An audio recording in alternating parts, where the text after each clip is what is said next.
At first, it became an argument about why are we wasting city funds?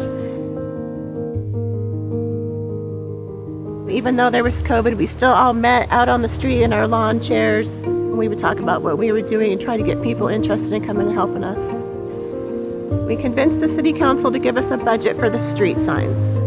And our committee decided we wanted to have special street signs that were going to be red with our school logo on it.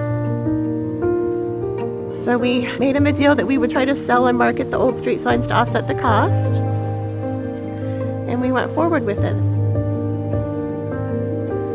And once they figure out that we're doing good things for the community, it's been great. And I've had a lot of positive feedback from other communities on our street signs and our residents on the new Wayfind signs. One of our biggest fundraisers is just the pop can return. And we've got a little crate uptown where people throw in their pop cans. My mayor is very insistent. Our small town does not have a park, so he works really hard to find a space in town where we could get a park. I found the term pocket park, and I thought, where could we put a pocket park in town? So we had this old water building. It was mowed and maintained, but we made the water have a little bridge across it, and we planted wildflowers.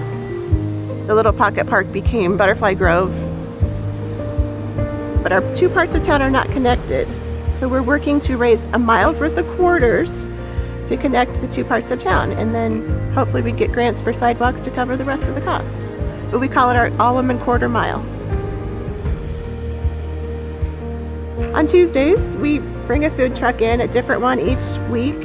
We tried it in the wintertime. It was very popular. And then residents just kept asking for it. It's a good outlet for them once a week to kind of get together. We've branched off and we've had music on the lawn up here with a food truck, and they can get their food and sit and visit with your neighbors. When I was asked to participate in this project, I said to one of my betterment people, I don't think we've really done that much. And she challenged me to write a list. And my list ended up being bigger than I thought it was going to be.